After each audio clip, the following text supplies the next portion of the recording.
Audio Jungle.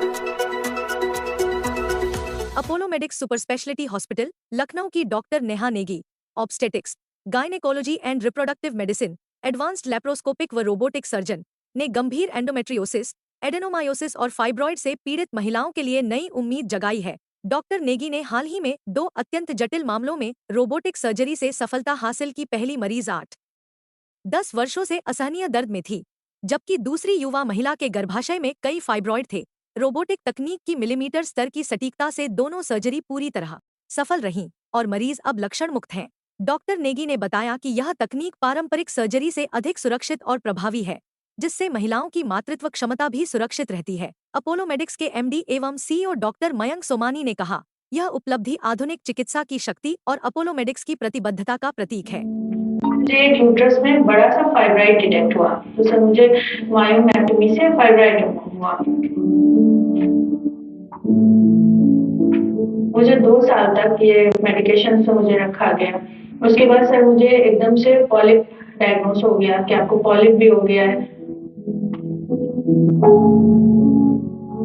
Continue मैं medicine पे रही हूँ 5 इयर्स तक। उसके बाद सर मुझे फिर दिक्कतें आने लगी। 1 साल के बाद मुझे जब बैकेट की प्रॉब्लम हुई तो मेरे ऑर्थोपेडिक ने मुझे एक एमआरआई सजेस्ट किया। एमआरआई में मुझे ये आया कि आपको एंडोमेट्रियोसिस सिस्ट इन ओवरी है। तो हर जगह से हर डॉक्टर ने मुझे मतलब साफ जवाब दे दिया। उसके बाद मुझे डॉक्टर नेहा नेगी मैम का अपोलो मेडिक्स में पता चला।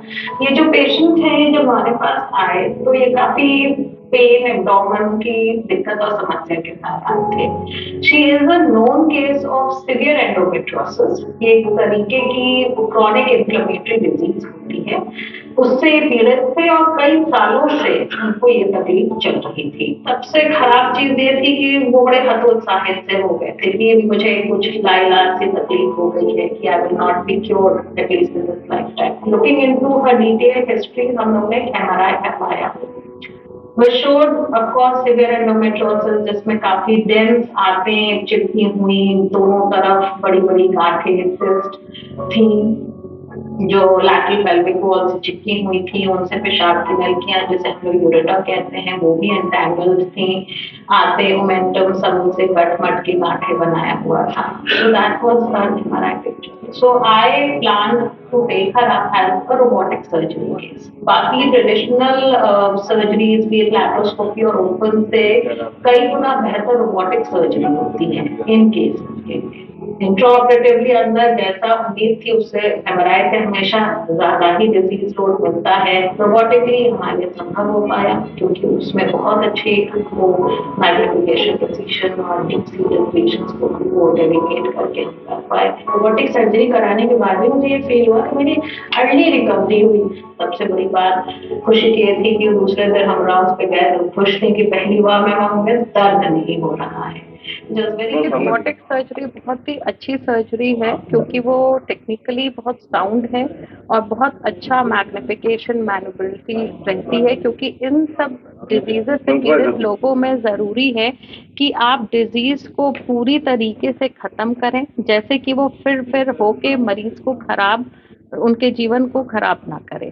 जितने भी फाइब्रॉइड्स हैं आप उतना रिमूव करेंगे, कुछ छोड़ेंगे नहीं, और यूट्रस को जितना प्रिजर्व करके संगठित करेंगे उतना आगे फ्यूचर में वो उनके लिए प्रेगनेंसी करना, फर्टिलिटी करना आरामदेह रहेगा और डिजीज वापस नहीं आएगी, रिकरेंस रेट कम हो जाएगा। ऐसे ही एंडोमेट्रियोसिस में जिनकी बहुत सर्जरीज हो चुकी हैं, स्कारिंग है, वो चलती जाती है डिजीज, क्योंकि एक बार में उनकी पहले कंप्लीट सर्जरी नहीं संभव हो पाई है।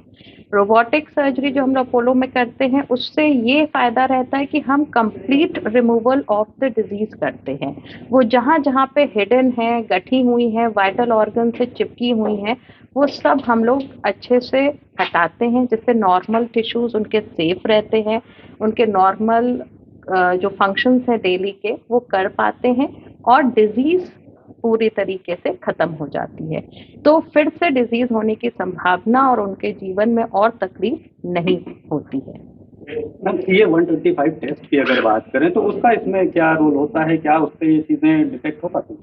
जी, वैसे डायग्नोसिस के लिए एंडोमेट्रियोसिस की या एडिनोमायोसिस के लिए हम लोग C125 को रिकमेंडेशंस नहीं है उसको यूज करने के लिए, लेकिन क्योंकि इनके अल्ट्रासाउंड फीचर्स या एमआरआई फीचर्स में कॉम्प्लेक्स गांठें, कॉम्प्लेक्स सिस्ट बन के निकलता है, तो ट्यूमर मार्कर्स कराए भी जाते हैं और काफी हद तक क्योंकि इतनी सूजन और इतना डिजीज होता है कि ट्यूमर मार्कर्स बढ़े रहते हैं। इनके बढ़े रहने से मरीजों को काफी मतलब चिंताजनक लगता है कि हमारा कैंसर मार्कर बढ़ा हुआ है, कोई अंदर दिक्कत तकलीफ, हमें डिजीज लोड काफी ज्यादा है। तो जब हम लोग कंप्लीशन सर्जरी करेंगे, जितना हम अच्छे से पूरा डिजीज लोड रिमूव करेंगे, तो नेचुरली इनडायरेक्टली ये मार्कर्स कम हो जाते हैं, बट पर से डायग्नोसिस के लिए इनको हम लोग यूज नहीं करते। जी, मतलब खराब बीमारी को रूल आउट करने के लिए।